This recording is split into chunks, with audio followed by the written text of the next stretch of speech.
नमस्कार, मी पंजाब डक। आज आहे 16 ऑगस्ट 2025।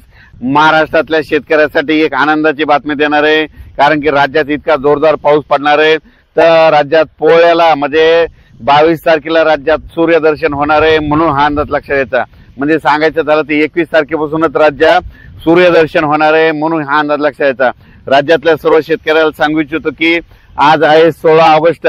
आज तुम्हाला एक सांगू इच्छितो, नांदेड जिल्हा, यवतमाळ जिल्हा, वाशिम जिल्हा, हिंगोली जिल्हा, त्याच्यानंतर चंद्रपूर, वर्धा, नागपूर, भंडारा, त्याच्यानंतर अमरावती, अकोला, त्याच्यानंतर बुलढाणा जिल्हा, खामगाव तालुका, शेगाव तालुका, त्याच्यानंतर नांदुरा, त्याच्यानंतर जालना जिल्हा, जळगाव जिल्हा, नंदुरबार जिल्हा, धुळे जिल्हा, नाशिक जिल्हा, चाळीसगाव तालुका, म्हणजे सांगायचं पुन्हा पारोळा, त्याच्यानंतर रावेर, सगळीकडे म्हणजे आजपासून 16 ऑगस्ट पासून म्हणजे आज दिवसभर असा रिमझिम पाऊस राहणार आहे। काही काही ठिकाणी मुसळधार पडणार आहे, कुठं अतिमुसळधार पडणार आहे, म्हणून हा अंदाज लक्षात यायचा।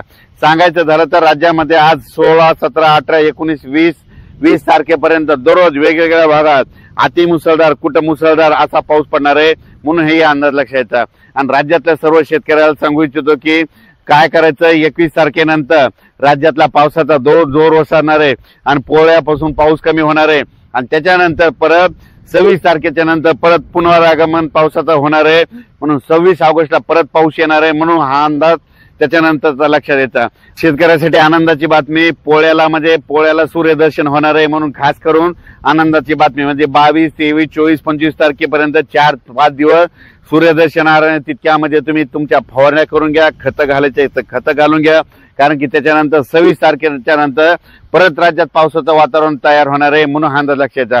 पण राज्यात सांगायचं झालं तर खरं तर ना आता जरा थोडं दक्ष राहावं, कारण की तुम्हाला एक सांगू इच्छितो, आज 16 ऑगस्ट पासून ते 20 ऑगस्ट पर्यंत राज्यामध्ये दररोज वेगवेगळ्या भागात म्हणजे परभणी जिल्हा झालं, त्याच्यानंतर नांदेड जिल्हा झालं, लातूर जिल्हा झालं, धाराशिव जिल्हा झालं, बीड जिल्हा झालं, अहिल्यानगर, त्याच्यानंतर पुणे, त्याच्यानंतर सातारा, सांगली, सोलापूर, कोल्हापूर, कोकणपट्टी पूर्ण, त्याच्यानंतर धुळे जिल्हा, नंदुरबार जिल्हा, नाशिक जिल्हा, बुलढाणा जिल्हा, अकोला जिल्हा, अमरावती, त्याच्यानंतर वाशिम, हिंगोली, त्याच्यानंतर नांदेड जिल्हा, यवतमाळ, त्याच्यानंतर चंद्रपूर, या सगळीकडे मध्ये राज्यामध्ये 20 तारखेपर्यंत दररोज एक दिवस आड मात्र चांगला जोराचा पाऊस राहणार आहे, म्हणून हा अंदाज लक्षात यायचा।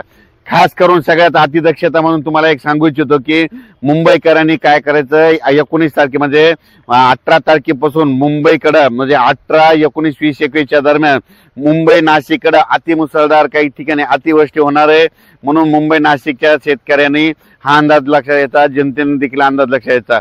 उत्तर महाराष्ट्रामधल्या सर्व शेतकऱ्याला सांगू इच्छितो की काल देखील उत्तर महाराष्ट्रामध्ये पाऊस नव्हता, पण काल रात्रीच्या खूप ठिकाणी उत्तर महाराष्ट्रात देखील पाऊस झाला, विहिरीला पाणी येणार आहे, म्हणून हा सर्वप्रथम उत्तर महाराष्ट्रातल्या शेतकऱ्यांनी हा अंदाज लक्षात घ्यायचा। कन्नड, ताकड देखील आज खूप पाऊस पडणार आहे, म्हणून त्यांनी देखील हा अंदाज लक्षात घ्यायचा। म्हणजे सांगायचं झालं तर राज्यभर पाऊस पडणार आहे, हा अंदाज लक्षात घ्यावा। अचानक वातावरणात बदल झाला तर लगेच एक मेसेज दिला जाईल। धन्यवाद।